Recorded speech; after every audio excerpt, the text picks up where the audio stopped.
Hi, welcome back. Our second speaker today is Dilip Menon, who's Professor of History and International Relations and the Director of the Center for Indian Studies in Africa at the University of Witwatersrand. Primarily a social historian of South Asia, concerned with questions of caste and equality. And for the past decade, he's been concerned with epistemologies from the global South and oceanic histories, which has resulted in a series of edited volumes on capitalisms, oceans, concepts, and cinema. His talk today is called After Decoloniality, Thinking Critically About the World. Please join me in welcoming Dilip. I put it as After Decoloniality largely because I'm at the end of a series of projects and all of that work has been done. So this is an absolutely new work. So what I'm presenting before you is the product of reading that I've been doing over the last 6 months. So you'll forgive me if there are absurdities and I appear to be in a state of high delirium when I say certain things. The project that began 10 years ago was largely as a result of the decolonized education movement in South Africa, the universities of KwaZulu-Natal, Witwatersrand, and Cape Town, where students demanded that the knowledge that they were taught at universities needed to be changed, that we were working with concepts and histories that came from elsewhere, which probably explains the kind of question that I was asking you, right? That we need to generate our own concepts. And this is, of course, an old question. It's a question that's been raised by Ngugi wa Thiong'o.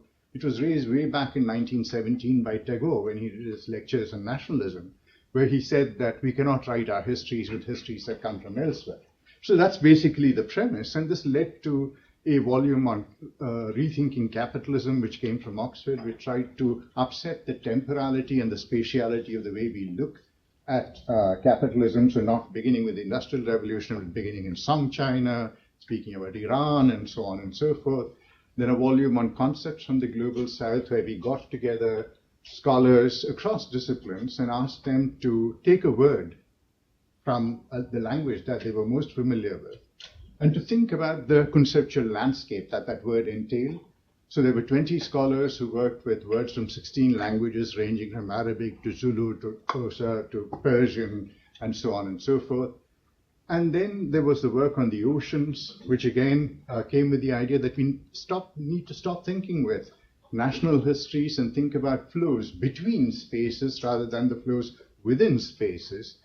And finally, the book that came out 2 months ago, which was on cinemas from the global South, which actually tried to think about that visual imaginary, where to speak about national cinema is an absurdity, right? There is that space of cinematic language and of cinematic imagination where films made in Taiwan speak to films made in Iran, speak to films made in Hollywood, and so on and so forth. So the idea is to think about an imaginative landscape, and an imaginative landscape that works with the politics of location.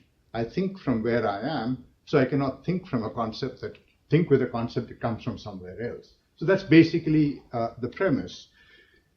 So the After Decoloniality is also an attempt to think beyond some of the limitations of both postcoloniality and decoloniality, or ideas of postcolonialism and decoloniality.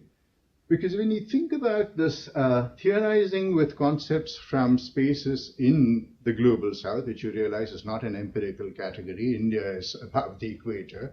This is a conceptual category. It's a category of geographical and intellectual affinities. And also trying to think against forms of Euro-American intellection and the political economy of publication, right? Where to be published within the Euro-American intellectual space, there are certain markers, there are certain readings that you need to do. You cannot enter. It's like a visa. You cannot enter as an illegal immigrant with ideas that are derived from Arabic and Zulu and so on and so forth. So that's a larger question. But the irony of all of this was that postcolonial theory, while it sought to depart from the European intellectual inheritance, if you think about the tragedy that is at the heart of the book that appeared 30 years ago, Dipesh Chakravarty's book on provincializing Europe, at the heart of it lies the sentence that we need to work with the gift of the Enlightenment. And provincializing Europe works with no traditions of local intellection. It is located entirely within Hegel, Heidegger, performing certain forms of inquiry. Not that I have a problem with this, it's just that it goes against the grain of the argument, because we can only work with the grain of our being, so to speak. So if we move away from the second question is, if we move away from transnational, from nationalism and national paradigms, what are we then thinking with? So if the idea of global south, which we began thinking with, is something that, again, I think I want to move away from, having published now 3 books which work with the concept, to move towards more trans-hemispheric conversations. Because when we are working with one world, speaking of global warming, climate change, and so on, we have to think about it as a common planetary enterprise, and these divisions may not serve us very much. They may serve us as polemical points of entry, but they cannot be the solutions that we offer.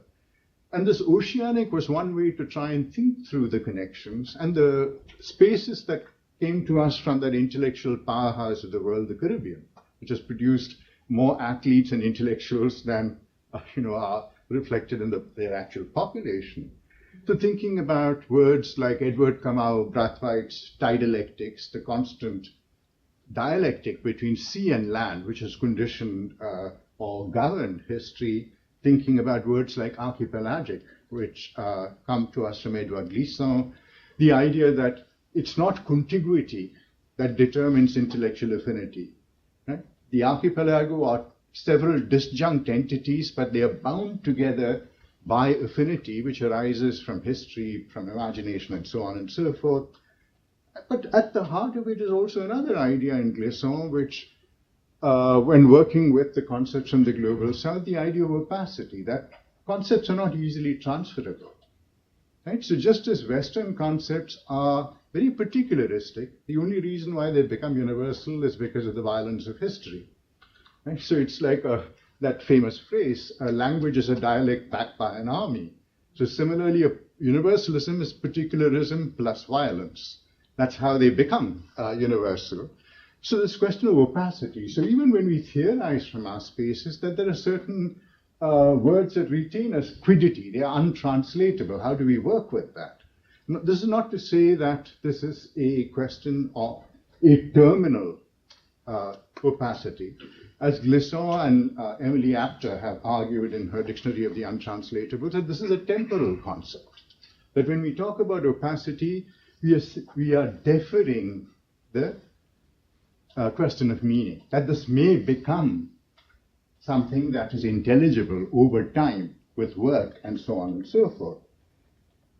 But the other question that came to me as we were working through this project along with our collaborators is the question of anthropocentrism, and that is really what this talk is going to be about. How do we move beyond anthropocentrism? How do we move beyond this question of the textual archive, an archive that is very often inherited? So we work with concepts like civil society, sovereignty, political society, so on and so forth, and we take these for granted. The concepts in the global south was an attempt to think about how people handle politics in a demotic fashion. How do people think about politics in their life? And they use local words.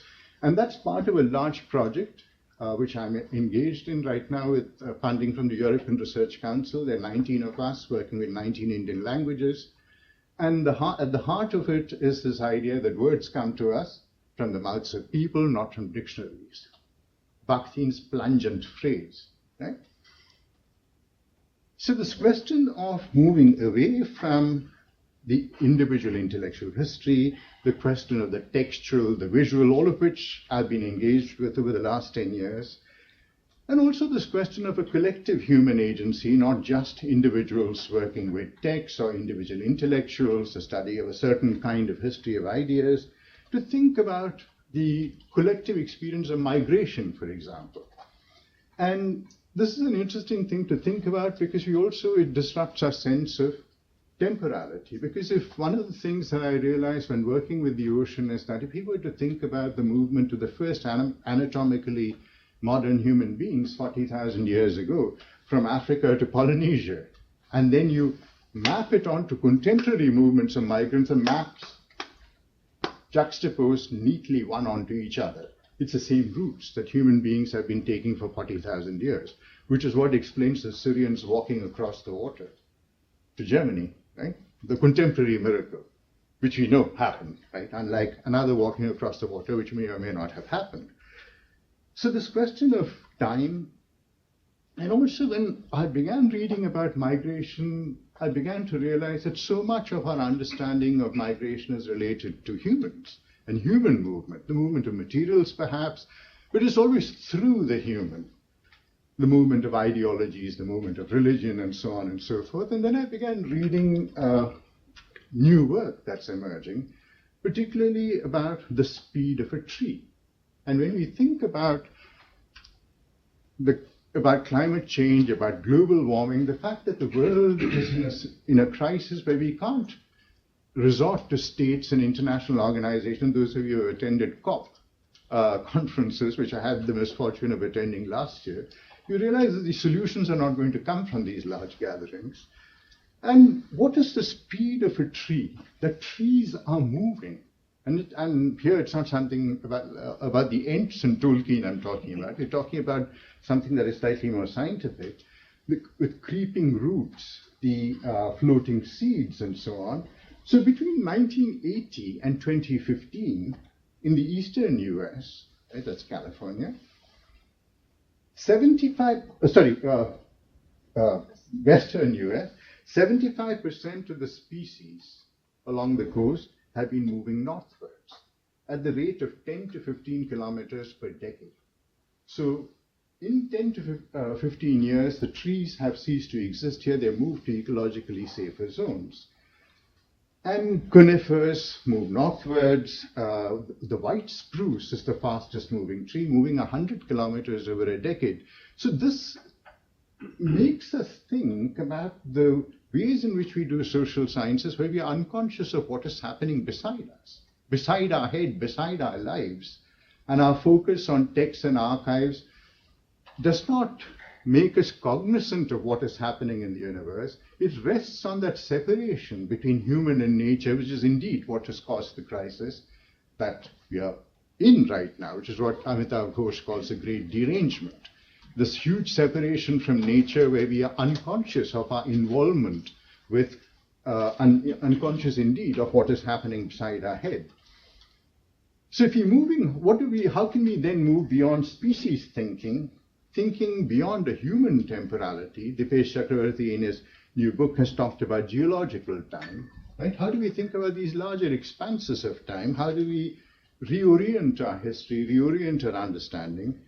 Questions of human spatiality, as we think about villages, states, the transnational, but how do we think with the spaces of the animal with which humans inhabit? And more new work is emerging of this kind. Amitav Ghosh's work on the Sundarbans, for example, the mangrove swamps of eastern India, as also Anu Jale's wonderful work on how do human beings live in the land of tigers, right? Because the mangrove swamps are determined by the rhythms of the life and temporality of the tiger and of the tides, and human beings are one element within that. Of course, we can talk about the triumph of the human spirit against adverse conditions and so on. So it's actually trying to reorient the question of space into the question of an interspecies notion of space. So it's not really this question of can the subaltern speak, but who speaks other than the human? Right? That is the question that I think I'm trying to engage with in this new project. And since this is called critical thinking for the 21st century, there's a lot of the 21st century left. So I think that's sufficient time for me to think these questions through. The fundamental question of different and manifold ontologies that we have to engage with, not merely the human. So that's really the premise of this talk. And as some of you may be aware, there's a whole lot of new work, which I shall not speak about because I'm slowly wrapping my mind around it. I'm reading Nature, I'm reading Scientific American, I'm trying to follow up on the scientific literature around this. I can't speak with great confidence right now, but some of you may be familiar with the work of Suzanne Simard, Sheldrake, on the fungi, about the neural networks through which trees and fungi communicate in nature, where we have to kind of surrender the hubris of a human intelligence in order to understand non-human intelligence and the functioning of the universe. So returning to the question of anthropocentrism, global warming, and the issue of war. Right? In many senses, when we think about states and about human beings, there is a fundamental violence that undergirds our existence, a violence that we do not acknowledge. There is a genocide happening right now, which states are prevaricating about. There are multiple recastings that are given to us about why it is not a genocide that is happening in Palestine. Right? So when we think about all of this, there is something about the nature of human hubris, illusion, and ignorance that makes me want to step aside. Right? Makes me want to step aside and consider other forms of intelligence. So the first, so I want to begin with divinity, not because I'm religious, because I'm an atheist. So this is a performance, a ritual art that is practiced I come from the state of Kerala on the southwest coast of India, and it thinks of the rhythms of the ocean, which is why I began working with the ocean, that people living in Kerala find themselves more naturally connected with West Asia rather than with the rest of India.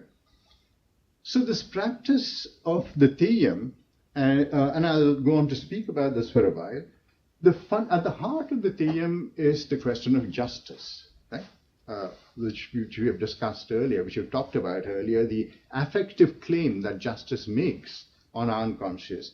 So in a very hierarchical caste society, the Theyyam is the practice of deifying victims of injustice, people who have been unjustly killed by landlords for transgressing caste norms, falling in love with the wrong woman who belongs to a higher caste, transgressing certain practices like walking on the road in front of a landlord when you shouldn't have. And so there's a practice of deifying them, because the standard trope through which this functions is that once a lower caste person is killed, the person who killed has a dream in which God appears and says you have to make restitution, and the person is deified. And then there are shrine festivals which are held, which coincide with the harvest. And at the shrine festival, this performance is done, where the story of the killing, the story of the restitution, and the creation of divinity is narrated. A lot of it has to do with the economy of the forest, and the forest will form a part of the rest of the story in the paper as well. There's the economy of the forest and the question of permeability. We tend to think in binaries of cities and villages and forest and town and village and so on and so forth. The question of the permeability of the forest and settled agriculture, that's at the heart of this, because the performance is always done by people who belong to tribal groups. Right? So while the violence and the injustice happens within an agrarian caste society, the performer is someone who is beside it. Is a tribal from the forest who comes down during the harvest season in order to perform. And there's a collapsing of space-time here, because what happens in the space of the performance is just the everyday. People go about their lives, their government jobs and so on, and then they come and they become part of this performance, which is an elevation, right? It becomes a space of sacred ritual. You have the question of history and legend, which has collapsed. This is history at one level, but it's also the creation of a legend around a historical person who's a victim of injustice.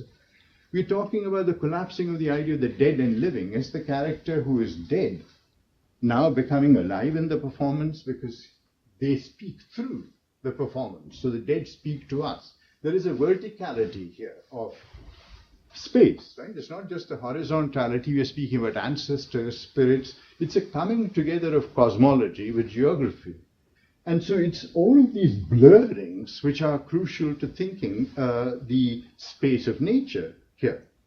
And this verticality in cosmology, and some of you may be familiar with Thongchai Vinichapul's work, Siam Mapped, where he talks about the transition. Of course, this is a book written 30-odd years ago. So there is a telos there, how within Siam, there is the notion of an earlier conception of the universe which integrated the earth with the heavens. History was vertical, and then with the coming of colonialism and cartography, history becomes horizontal. You have the creation of the map, of the two-dimensional map, right? So these are some of the readings that I'm looking at. But when I tried to understand this phenomenon, and I began working on this, in fact, this was the first thing I worked on more than 30 years ago in the last century, and I started graduate work. And the literature that was available to me within anthropology spoke about possession, spirit possession. It spoke about ecstatic religion, Lewis's concept. But what it never spoke about was the presence of God. Right? That people who were present at this performance saw God. And this is something that actually I was unable to wrap my mind around. The performance begins usually on an evening. At 6 in the evening, the performer lies down and then has this elaborate makeup done, which takes 3 to 4 hours. And meanwhile, by around midnight, the drumming begins. And I went for several such performances in an attempt to understand or to try and find a language to speak about this. The drumming proceeds, and as the drumming goes on, the story is told, where time is collapsed. The history of an earlier killing comes to be connected with the landscape of injustice within which people live. Because it's not as if injustice has vanished, it's in other forms of injustice which have come into existence. So around midnight, he rises, comes and sits on a seat, and this headdress, which is around 15 feet tall, is put on him. And then he comes to be possessed by the possessed. And I say, I don't know an adequate word, comes to be possessed by the spirit of this dead individual and begins to dance. Now, I have tried lifting this headdress. And in my young masculine state, I was unable to lift it. He dances for 3 hours, 4 hours with this on his head. There is no alcohol, there are no narcotic substances. There is something that happens. I still don't know what it is that happens.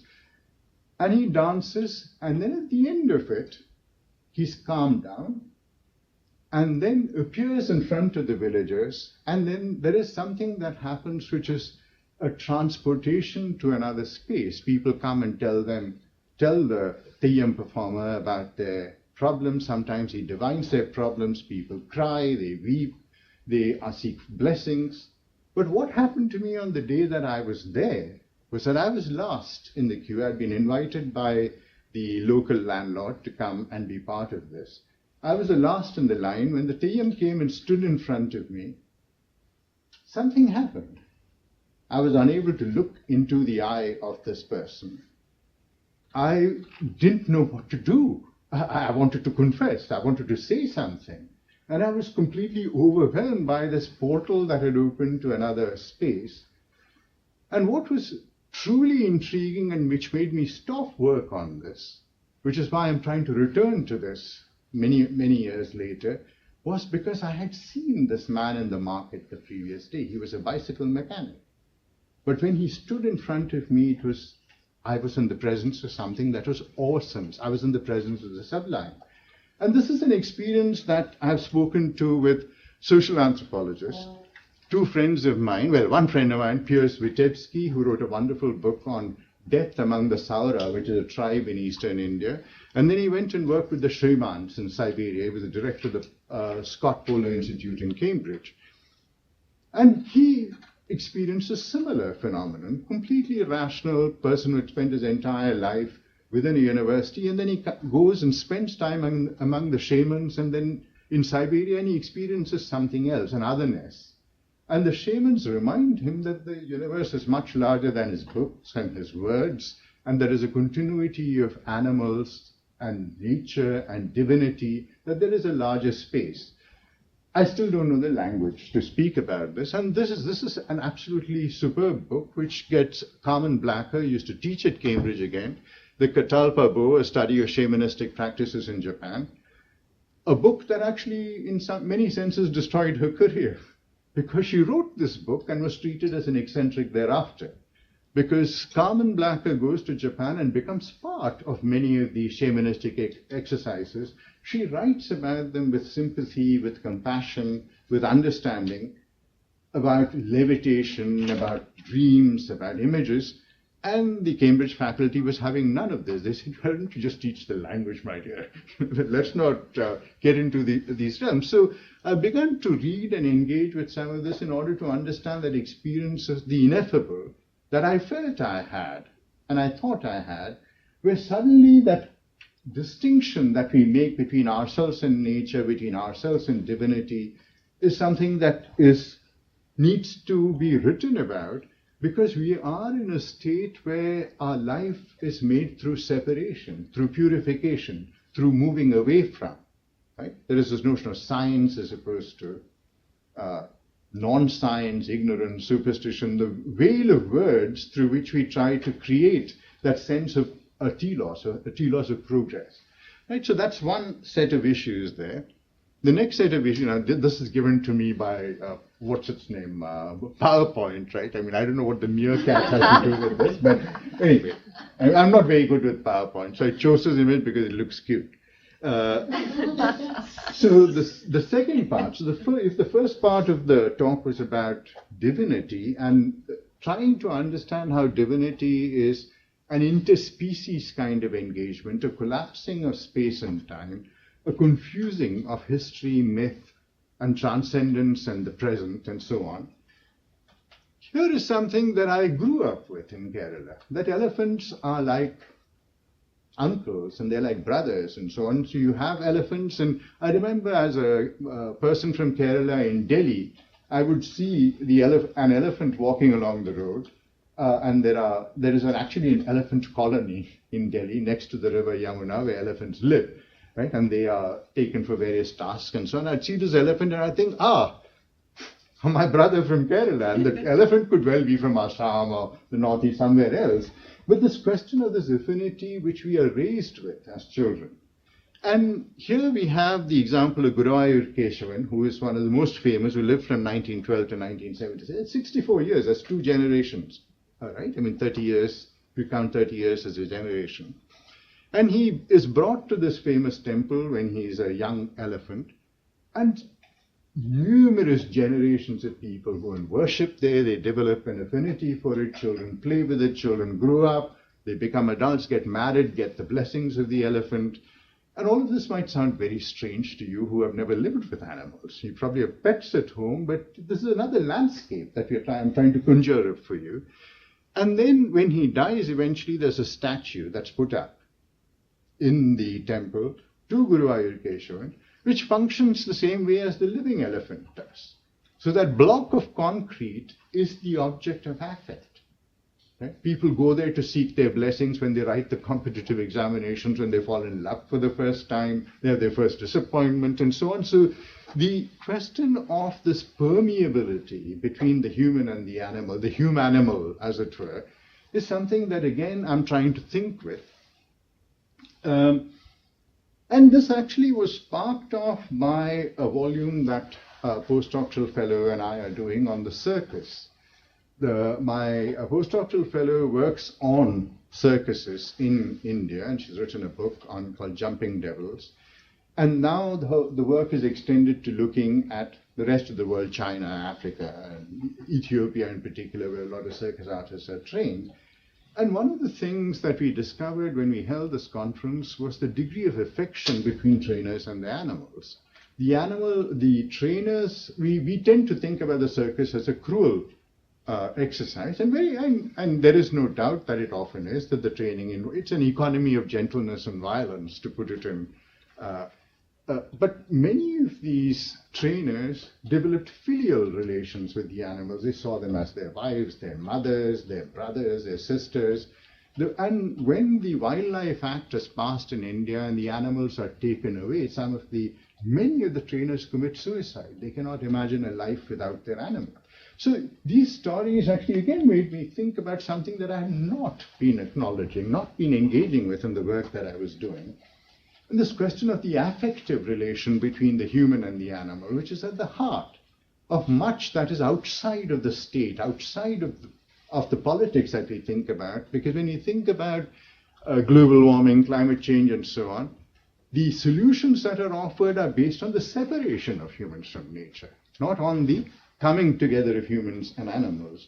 And this relation with the elephant in Kerala, which is reverential, which is filial, which is mythical, how exactly was I to think about this? Well, it again collapses various domains, the forest and the village, as in the case of the Theyyam, the nature and culture, the human and the animal, and the question of can the elephant speak would be answered with a resounding yes, right? For most people, the elephant is a creature that you communicate with.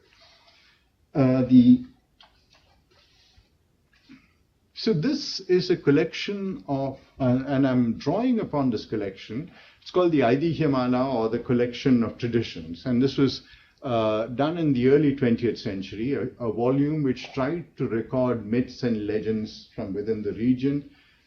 But interestingly enough, while it talks about ancestors and it talks about heroes, it talks about kings and so on, there are multiple chapters on the elephant, right? So it's an animal that figures in this collective understanding of history in the region.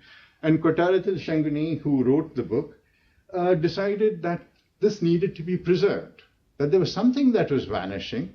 There were two things that were happening actually at that time.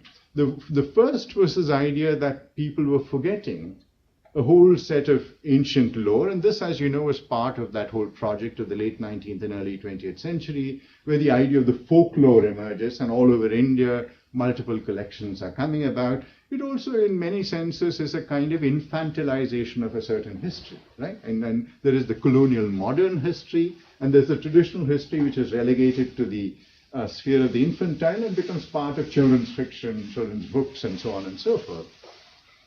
So, but the elephant, what is the elephant doing in this? And the stories about the elephant are always about the affinities between human and elephants. And there's one particular story of the king of Travancore in the 18th century, a historical figure, and his relation with an elephant, where the elephant would be brought from a neighboring village to see the king, and they would engage in conversation, or that's the story. And the elephant would not eat until the king puts food before him. He would, when leaving the king, he would express great sorrow. There would be tears from the eyes of the elephant, and so on. Now, all of this can seem very mawkish, right, and sentimental. Again, I'm not sure about the register in which to write about this, because this is so beside my experience, right? And in many senses, I have come through this into another world, as it were, which is the world of political theory, history, anthropology, and so on and so forth. So how do I capture the affect that Kottarathil Shanguni is trying to talk about? And this question of an affective intimacy with animals, where the animals are seen as speaking, the question of tone and voice, that is there in all the stories. There are around 20-odd stories about elephants where they respond to anger, they respond to love, they respond to tragedy. And it's that affinity that these stories are trying to create. And this question of the conversation between the animal and the human. And in many senses, the question of the forest, which remains as the boundary of wilderness, right? So you move away from the wilderness into the village, the space of cultivation, that's collapsed in these stories, the dissolving of these binaries. And again, the question of interspecies, different and multiple ontologies, of a sentient nature. And the question that is now, in many senses, haunting us, particularly in the works of Amitav Ghosh, both as Nutmeg's Curse and the Great Derangement, the question of separation. If we are separated from nature, what do notions of environmental justice actually mean? If we cannot recognize multiple ontologies, how do we think about this question of creating a new world, right, which is shorn of the violence? There is the war, the question of war, but there is also the question of the war against nature. And a new book has come out written by somebody who teaches at University of St. Andrews on multi-species democracy, that if we are to think about democracy in our time, it has to be a democracy that includes other beings. It can't just be an anthropocentric democracy that we can, anthropocentric political theory.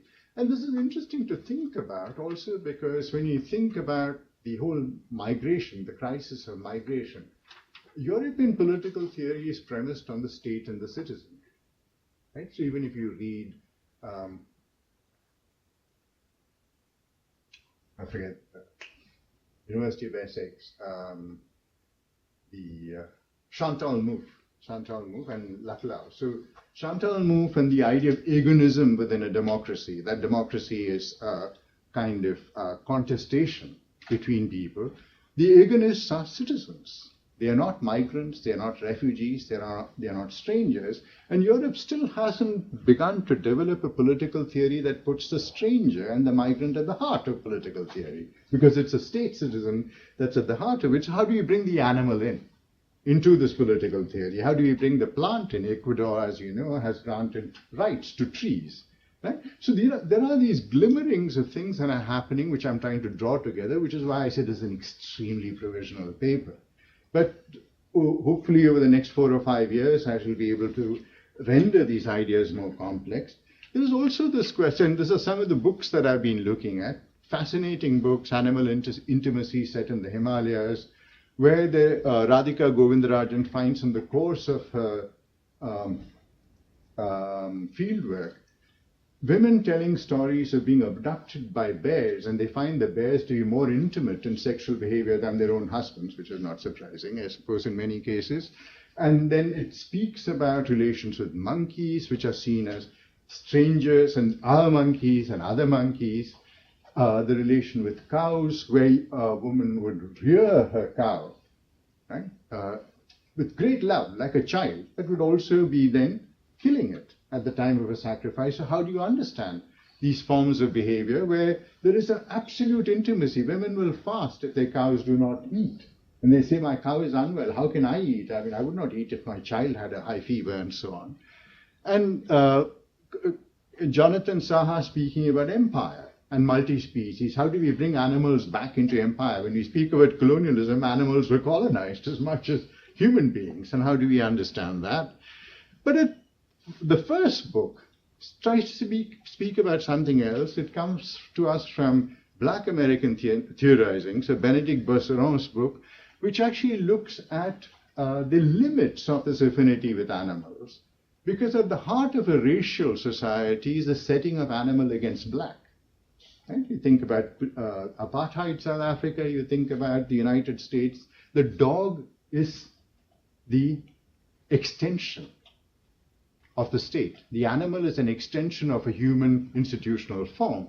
So she asked the question, what are the limits of affinity with animals? So Blackness and the Animal Question, which I found a fascinating book, because while I was trying to engage with this sense of belonging and connection, I realized that we need to think about disconnection at the same time. During, how much time do I have? I'm still good with time? Yeah. So because during COVID, when all of us were kind of stranded at home and doing strange things with ourselves, cooking from Ottolenghi and listening to odd music and so on, at that point we got together, I got together with musicians in Africa and from Cape Town and from China, and we tried to think with the story of this giraffe who made his way in the 14th century with the Admiral Zheng He all the way back to China as a gift. The giraffe was given as a gift to the emperor because the Emperor Yongle lacked legitimacy, or so it was believed by the courtiers, because they said he had killed his elder brother. That was how he had become king. So his reign was marked by notions of intrigue and illegitimacy. The giraffe was seen as a mythical animal, a kind of dragon. And they believed that presenting the giraffe to the king would restore legitimacy. But at that point, Yongle says, look, I don't need all of this. I shall be a just king. I shall follow Confucian virtue. And the giraffe languishes, right? Ignored by. So the giraffe makes that huge journey from Kenya, from Malindi, all the way through the Indian Ocean across to China, and then is abandoned in the garden among the nightingales and exotic plants. So this story again brought up this question of how does one understand this? So we made an opera about it, which is on YouTube, which actually speaks about the voice of the giraffe. So the question of can the subaltern speak, can the giraffe speak? And if you look at the net, you'll find that giraffes are silent. That's what they say. But actually, giraffes speak to each other through a high level of humming.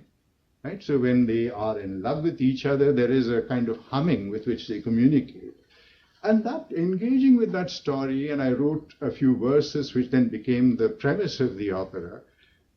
And that was the point where I began to think that all of the social science work hadn't prepared me for this, hadn't prepared me to understand an experience of an animal that was beside me, so to speak.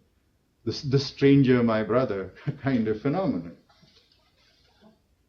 So finally, and here, this is a text that is undated. This is called the Matanga Leela, which is about the training of elephants. And it dates from sometime in the 13th century. It's in Sanskrit. And you can see the description of who and can actually relate to the animal.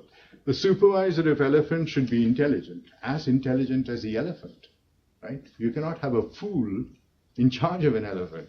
The supervisor of elephants should be intelligent, king-like, righteous, devoted to his lord, the elephant, true to his undertakings, free from vice, controlling his senses, well-behaved, rigorous, tried by practice, delighting in kind words, and so on and so forth. This is sounds like princely counsel, for the ideal human.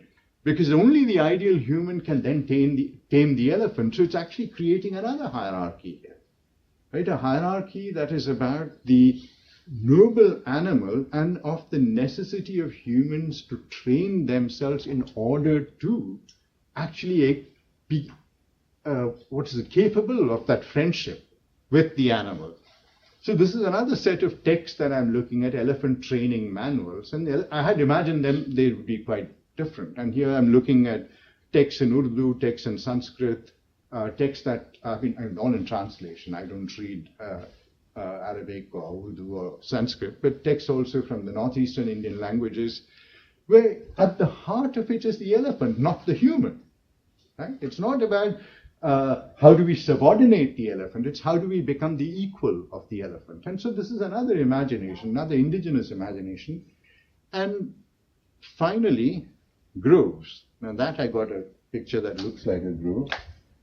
And this is again something that I'd like to end with, where most homes in Kerala have this grove that is created where there are the ancient trees, medicinal plants, bushes, and statues of snakes. And the snakes are seen as part of the economy of the home. And the idea is that if you're respectful to the snake doesn't bite you. This is in many cases not true. But the belief is that of a certain kind of parity of intelligence, a parity of sentience, a parity of emotion, right? That we are speaking about creatures who are, there is the notion of multiple ontologies that I spoke about earlier. How do you live with the snake? What does the snake say to us? So home, the forest, snakes, trees, bushes, sacred plants, and which takes us to the work that I find fascinating, how forests think. To get back to the idea of the forest, so what is a forest? A forest is not just trees. A forest is the trees, the spirits, the animals, the people, and the interaction of all of these multi-species within a space, and the creation of histories and of spaces and of time that exceed the anthropocentric, right? And this is a classic text on Ayurveda, which again is about the household economy of medicine, where people use plants from, and these are not wild plants. And this is the wonderful thing that Anat Singh writes about, that you actually create a disturbance in order to create a forest, right? And she looks at the relation between pines and mushrooms in Japan, in the cultivation of matsutake mushrooms, where you have to create a disturbance in the forest, and that is what creates the growth of pines, which then allows the matsutake to flourish. So when we speak about or think about sacred groves, we can't imagine them as some kind of permeable forest. They are humans creating a relation with the forest. That's what is happening here. It's not just inhabiting it, nor decimating and cultivating it. It's creating a relation where just as much as you would adopt a child, you adopt the plant, and the plant then becomes a part of your existence. So again, this question of how do I write about this? What is the register for writing about this? Because there's a whole lot of, as those of you who have read Christopher Tompkins's The Secret Life of Plants know, it's possible to degenerate into a certain kind of sentimentality. You know, the plants like to listen to Mozart, and if you go to it with a knife, the plant covers in terror, and this kind of stuff. But to actually try and find a language, I'm not sure what that language is. But I think at the exigent moment that we are living in right now, where we live amidst war, we ignore it. We live amidst the devastation of the plantation, we ignore it. How do we begin to bring that into our cognizance? How do we begin to engage with it? And I found this quotation from Eduardo Kohn. I mean, I'm working with a lot of these anthropologists like De Viveros Castros and Eduardo Kohn, who are actually trying to push the boundaries of anthropology, where the anthropos is decentered. Right? It's not the human who's at the heart of it. And so I leave that quotation for you to read. Right? How can I even make this claim that forests think? Shouldn't we only ask how people think forests think? I'm not doing this. Here instead is my provocation. I want to show that the fact that we can make the claim that forests think is in a strange way a product of the fact that forests think. Right? These two things, the claim itself and the claim that we can make the claim, are related. It's because thought extends beyond the human that we can think beyond the human. Right? So it's this thought extends beyond the human. That is my project. How do I do that? And I'm not sure as yet, but I hope I've given you a sense of this landscape that I'm thinking with. Thank you.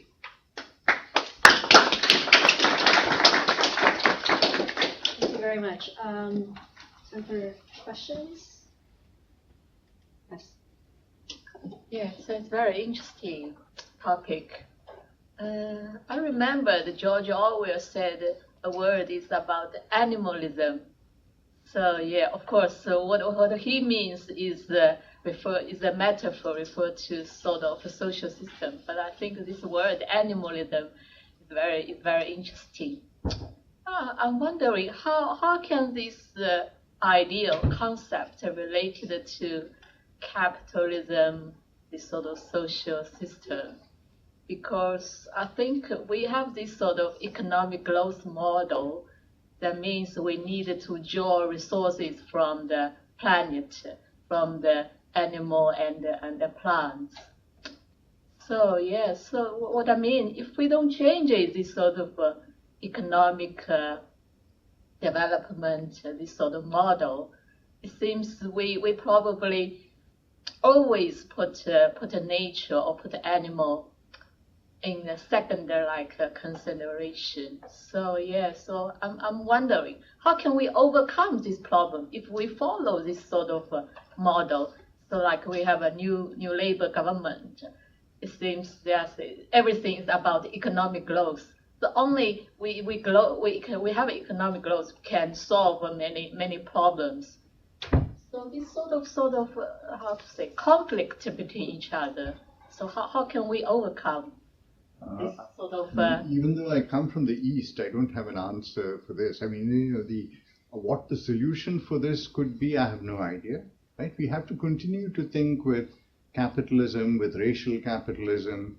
We also have to think about ways in which we can create other forms of affinity, where it is not only about the reverence to the state and the law, right, which are the products of our own imaginations, limited imaginations as they are, and they are rooted in a particular notion of a triumph over nature. So if you think about the fact that we need to economically progress, right, that is seen as some kind of inflexible law of human life, this is what led to slavery and the rendering of humans as animals. Right? So when we think about the question of animality that you speak about, is also become part of a larger hierarchy of understanding, a chain of being where we understand that certain beings can be exploited, certain resources can be exploited, that we put ourselves at the center. right? And that's what anthropocentrism is. Anthropocentrism is not merely this sociology is the study of man, which is the definition I studied, way back as an undergraduate. But it's something about domination, about hierarchy, about exploitation that it actually gestures to. Whereas the rendering animal of the human, because the animal occupies no reverence in our life, right? You understand? I get what I'm saying in the sense of the elephant. I mean, the reverence to the elephant is no longer an animal. It's not about animality. It is about aspiring to be like the elephant, right? So I think this question of economic progress, economic development creates within us the necessity to animalize, arising from our separation from nature, right? And which is what leads to the excesses of the destruction of Palestinian life, the slavery in other spaces that we could think about, whether it's in the US or elsewhere, and so on and so forth. So I have no solution to offer at the end of this. I mean, I think this is a quandary that we are all in. I mean, this is something that we need to think about collectively, and I'll just leave it there.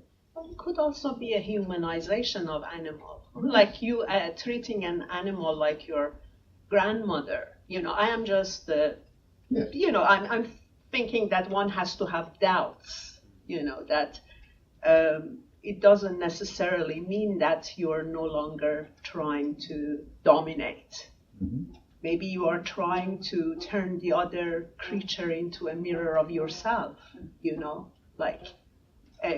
it's not necessarily very benevolent always. Yeah. So, like I said, it's very hard to get away from, if you want to come up with let's say, you were saying theory of agonism, social sciences, then shifting that to a theory of animals. But from an Adornian perspective, still you are trying to, one is trying to impose concepts, in order to think about them, you have to conceptualize them, and conceptualization itself tries to grasp the object, it tries to dominate the object. What I'm trying to say is that it's very hard to get away from that, in the same way that we still don't have democracies, in the realm of humans. Why, animals won't read theories. They don't need our theories. So when we try to theorize them, we are still, in a way, imposing, our whole, like democracy on them. And then our democracy is already not successful with ourselves, is it? Like in our own societies, Maybe I wasn't clear in what I was saying, but when I put the text from Marthingalila in front of you, it's not about domination.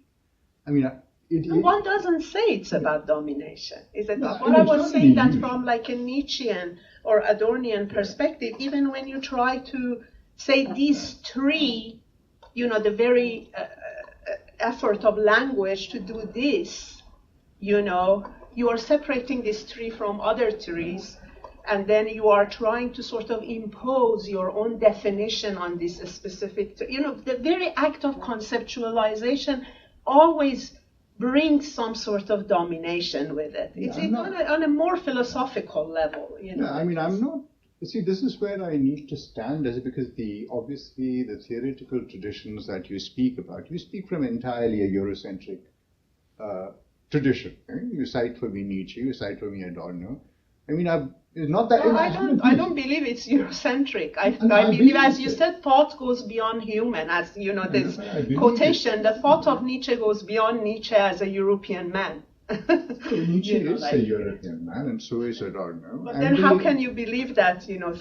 Thought can go beyond human. Then? Thought can go beyond human, meaning that you think with the elephant, you think with the forest, not think with Adorno or Nietzsche, but also to try and think about affective connections, because we are talking about Nietzsche and Adorno as post-Enlightenment thinkers, and that involved a certain kind of separation. It's about what I'm talking about is about the non-identity. They're not they're saying that very human language basically is intermingled with domination. You know, okay, Nietzsche doesn't say that, let's say my grandfather in some Persian village say that. Let's forget about Nietzsche having said that, you know. Yeah. You have to think about how right his thought is, not about what nationality comes from, or, you know, like... It's not national, it's also about a certain kind of historicality, right?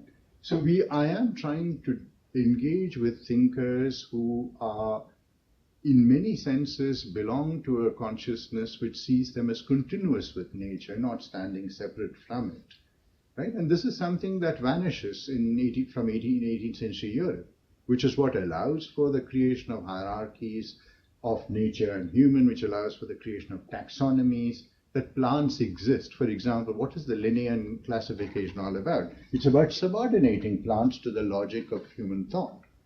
Here we are talking about a certain kind of deference, a certain kind of standing away from the idea of the human as the being that orders the universe. I'm just doubting this. I'm not sure how... I understand you are doubting this. Yeah, you expressed your doubt, and I'm trying to it. provide an answer to that by saying that I do not feel, or I do not find Adorno or Nietzsche useful for this task. Right? For this task of conceptualization that I'm doing. And you're asking me to return. Okay. No, I mean, I hope Nietzsche isn't taking this personally, that I don't have anything to do with it. I mean, as far as I'm concerned, this is an open-ended kind of argument. But whenever I find, what I find interesting is the fact that we need to be hospitable to other forms of thinking.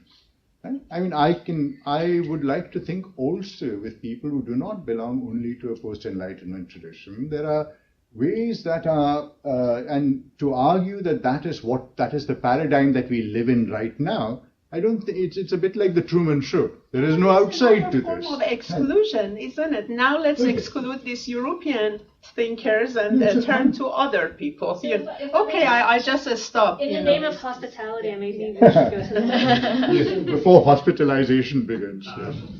I mean, actually, my question builds off of what it's just, I mean, it made it a different way. Is like actually that two of the main ways that you describe the of humans and of the relationship to humans and animals relied upon or rehearsed existing kind of elements of political theory. So the familial bond, right? Like fraternity, like animal's my brother, my father, whatever, and then speech, right? This question of can the animal speak? And in both contexts, it was precisely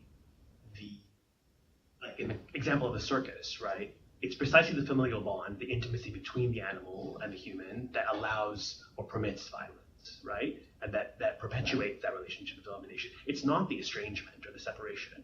And you mentioned other contexts where it's actually the continuity and the closeness between the animal and the human that allows for violence and domination, which is kind of, I think what the earlier question is trying to say.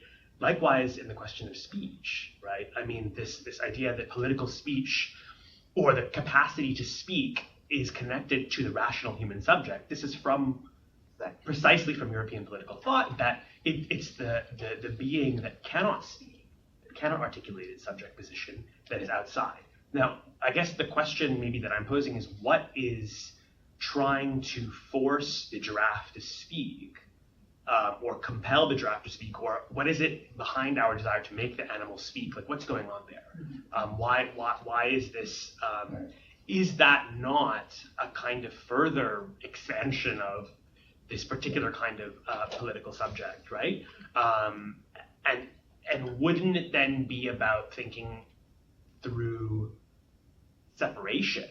This is the great estrangement really what has produced the violence, or is it something else? And so, I mean, just a quick way, Gandhi talked about the relationship between the cow and the human as one based on unintelligibility and non-speech. So the cow and the human cannot speak, and that's why the bond is formed. It's through the discontinuity of relationship. So rather than kind of seeing the estrangement or separation as the problem, what happens Gandhi's is a form of violence, and Gandhi is Yes, very moderate. I take that completely. No, but so you're talking about yeah. two different Yes. forms of violence. The Gandhian form of violence where you act on behalf of. The cow is a dumb, mute animal, which Yes. means caring. And then there's the other where you attribute speech to the animal, because that is a quality that you possess. And it is through the imputation of speech that you establish an equality. And I think we need to think beyond that. It is, Yeah, sure, but just the first bit of the question in terms of like speech and family. If we leave Gandhi aside, that was just I'm actually going backwards since I heard Gandhi. Sorry, Back, I should have flipped it away. No, so when we think about this question of speech, right, and the imputation of speech and the establishment of equality, I think that if you think back to the various texts, and whether we think about Fariduddin Attar or we think about the Panchatantra, what is exactly happening there, right? Where the animals become the exemplars of certain virtues that human beings do not possess, right? Now, it's a deferral that's happening. It's in many senses a displacement that is happening. It's this idea of God, as comes to us from Hegel. So there's that kind of argument that one could make, but here. I'm trying to think of a different way of approaching, because these are all familiar approaches, right? I mean, and I think we understand each other so clearly because these are familiar approaches, right? And to move to a space of non-clarity, where I cannot sit down with a piece of paper and pen and just produce from my training. So I'm trying to stand beside it. So this question of imputation of speech is an interesting thing to think with. What is it that are we committing violence when we are willing to establish an affinity with animals only in as much as they're capable of speaking to us? Is speech the act? Is speech a metaphor? Is speech the idea of connection? If we are talking about an idea of connection, is there a better word to use than speaking and speech? That's one set of questions. The question of the familial, again, I don't know whether that comes out of in the familial is the primal bond. Right? I mean, and if you think particularly about South Africa and the devastation of the AIDS landscape, family is anyone who will take you in, right? So if you think about our social insurance system, anyone who takes care of a child is given the money to take care of the child. They don't ask, are you related to the child? Right? You don't have to be a grandmother or a second cousin 3 times removed. You're looking after the child, and that's enough.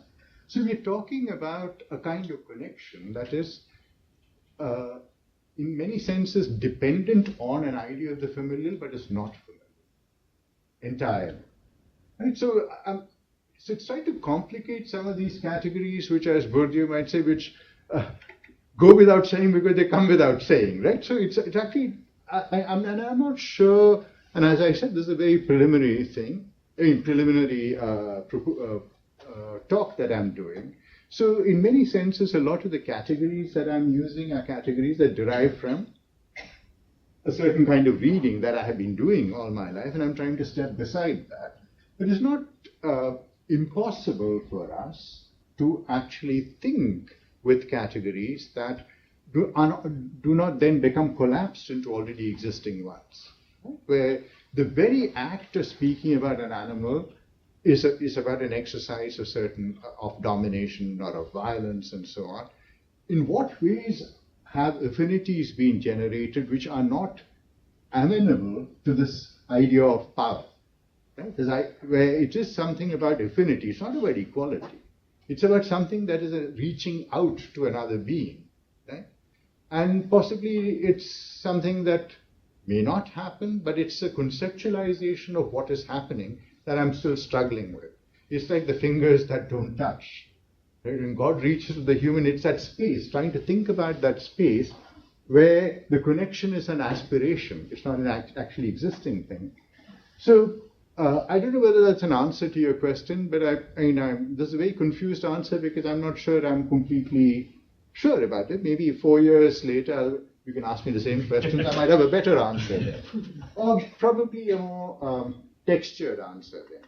But this is the way I think now. Thanks. Yeah. There's a lot in what you're saying, and I think, I have an endless number of comments, but I just want to try to maybe just bring I think first as what you're presenting, I think it's important to also avow that a lot of the theoretical conceptual underpinnings of what would one call, this is a kind of a version of something of, let's say, kind of what's become a kind of a lingua franca of the university discourse, which is this new materialism discourse, this kind of, we can call it what you want, object-oriented ontologies, speculative realism, whatever you want to call it, right? This kind of Graham Harman, Latour, all this kind of, there's a jumble with a lot of anthropology in it and so on. But I mean, I think it's important to also avow that this kind of form of what one could call a kind of a resurgence of a kind of a metaphysical vitalism, which is also early modern. I mean, it's also something that emerges around the Enlightenment. There's lots of, theories at that time that are, so I mean, to just not disavow that this also has immense European kind of, heavy investments in philosophy and kind of, or kind of in certain categories, that which themselves have now opened up a space for all these indigenous forms of knowledge and this kind of epistemic relativism. And so, I mean, I think I think there are many interesting philosophical critiques of this kind of materialism, and I think as someone still invested in critical theory, I think it's very important to be wary of the limits of new materialism, and I still think, despite maybe I sound like a boring old materialist, I think there's still something to be defended in a kind of a materialism, which, I mean, I'll speak a bit about that in my talk, but I mean, I think, so put that all aside. Now I want to take that, put that all aside, and then, I mean, as an analyst, as a psychoanalyst in the clinic, what I hear when people speak about their pets all the time, or when they spend hours and hours of sessions talking about their cats, their dogs, their whatever animal lives with them in the house, right? I mean, and it's very interesting. I mean, I've always kind of taken notes on this. It'd be very interesting to write something about what do pets do? What are pets for? And this kind of, when people speak so much about their pets, right? The cat, the dog, and so on. And, when one listens to this, it's always very interesting that there's so much on the level of what you would call kind of an imaginary identification. Yes. Right, absolutely. I mean, my cat does this, this cat I love, the other one doesn't, this one looks cute and whatever, this one doesn't, there's an endless, you could, hours and hours of this conversation. Right, so you're talking about pets here, though. Pets, or yes, animals in your close vicinity, or kind of a certain form of affinity. These are affinities. These are, you're seeing yourself in your animal, you're seeing something in the animal that is of you. This whole kind of dialectic of identification. So, I mean, obviously, there's something on the level of fantasy that is so interesting. And I suppose what you're saying here, I think what you're suggesting, is that in these kinds of spaces that you're investigating, these non-domestic, so on and so forth, these kinds of, I suppose, unfettered, natural, I don't know how to describe these landscapes that you're describing, if there is an untouched landscape as such. But I mean, you're saying that there's something in this that defies the logic of fantasy. It's not just fantasy. It's just this kind of, there's an absolute alterity. There's something here that is unknowable, that we cannot know, and that we somehow must relinquish ourselves to this unknowability, and so on and so forth. No, I mean, I'm not going the hippie way here. No. Well, yeah, no, I mean, so I'd like to, I mean, I guess my question is, what is the underlying, if these affinities are, they cannot be conceptualized, if we say this, if they cannot be named, if they cannot be, there are these experiences that can never be digested, you just kind of, you must sit with them, they just kind of... At present, yeah, it's not about ineffability, it's not about these can never be conceptualized, we'll never understand this, damn, this is another space, or that's not what I'm saying. I'm saying at this present moment in time, I'm trying to find a language to speak about it. And which then opens me up to a whole lot of criticisms, which I'm aware of. But I want to present something provisional before you, because I want to present this state of confusion, because the existing literature, all the literature that you spoke about earlier, is not satisfactory for me to answer this question, but that's what I have. That's where I begin. I will set that aside, like with the concepts from the Global South volume, where I went through Kozelek, Habermas, etc., and I set it aside. And I did something different. So this is a phase where I'm entangled, deeply entangled with the literature I'm deeply disturbed by. This doesn't answer my questions. And in one sense, you're right. In the early part of your observations, you said that a lot of this goes back to the early modern period. I mean, look at Luc Ferry's book on the ecological order, and he talks about the medieval church, where the church would summon boll weevils for destroying a crop. They say, well, you're responsible for destroying the crop, now you have to be arraigned before the church. Then an advocate is appointed who would say, oh, these poor innocent creatures, they can't make it to church, it's a long distance for them to walk, their little legs will not carry them, and then they're absolved of it. Or till the late 19th century, Evans's book on the criminal prosecution of animals in England, where pigs, when they bite the farmer's leg, are sentenced.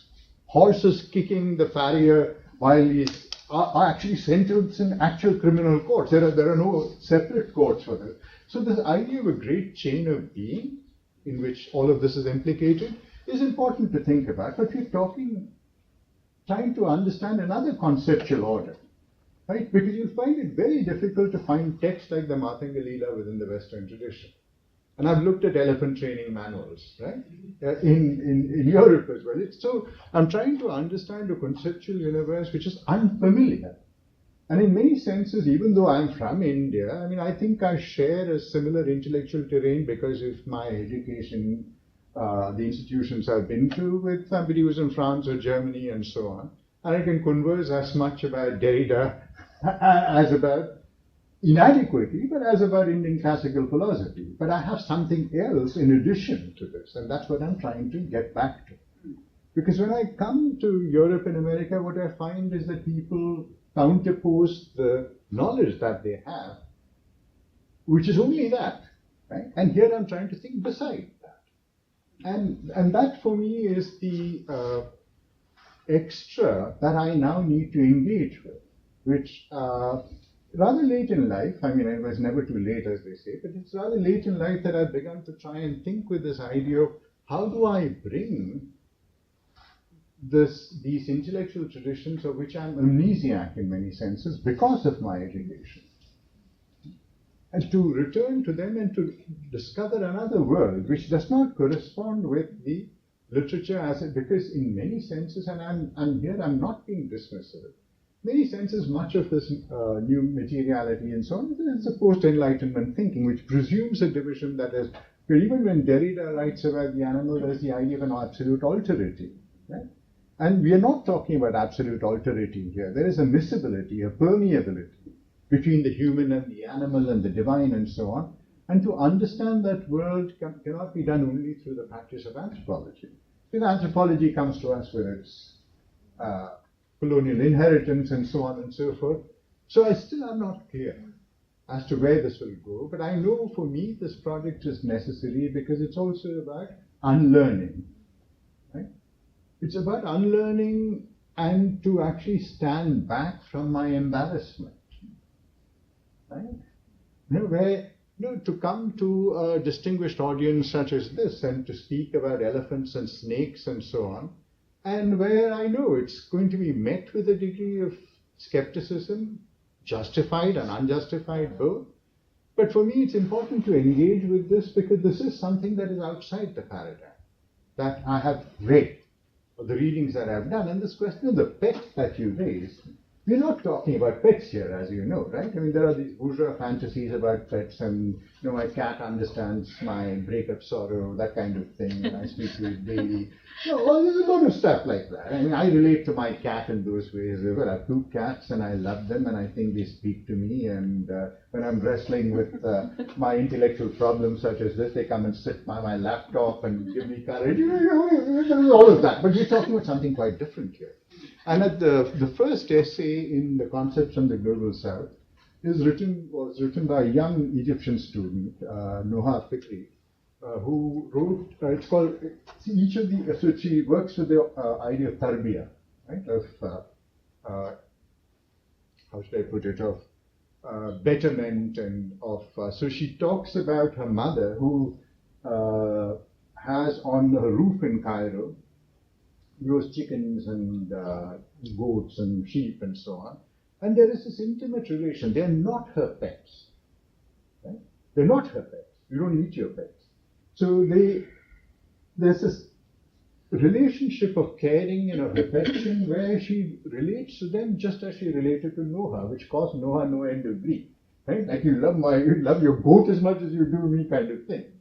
And then, but at the end of it, there is something that there is that moment of separation where at the time of Eid or at some other occasion or even daily dinner, you kill that animal.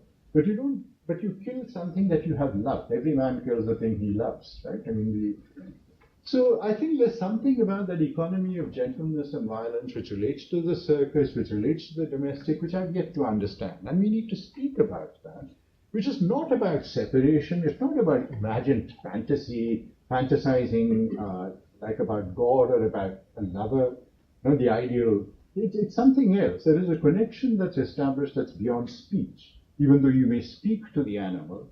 And that speaking is incidental, right? Just as much as when you speak to a 10-month-old infant, the infant doesn't understand. And mommy loves you, and it doesn't mean anything. There is a certain kind of connection that's established there. So how do I understand the relation between human beings and animals, human beings and plants, and the fact that there is a literature on this, and there are existing practices in their multiple diversities?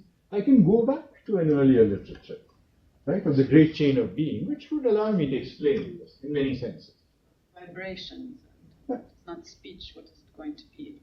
Yeah, because, see, again, when I think about trees, right, when I spoke about the movement of trees, right, one of this, in many of these articles in Nature, they speak about creeping roots, and they speak about the transference of seeds and so on. But the oak presents a dilemma. So if you have a cluster of oak trees, if this particular oak is attacked by predatory insects, it develops toxins within itself. What is interesting is that the trees further down the line also develop those toxins. Now, what is happening there? There are no, and what has been established is there are no neural and root networks. There's something else that is happening here that allows the trees to communicate. And nature leaves it at that. It's something that we don't know as yet. It's not about the transmission of spores, it's not about underground connection. So it's those points where the finger does not meet that for me is interesting. It's that space that has to be conceptualized, where we reach across, but there is that space we do not yet understand. And that's why this reading of scientific literature interests me, because there is a commitment to establishing something and yet a hesitancy about conclusions. Right? And it can't be conceptualized away. Right? In the social sciences, we can conceptualize almost anything. Right? Whereas science, as they say, it's all about hard facts. So they stop short.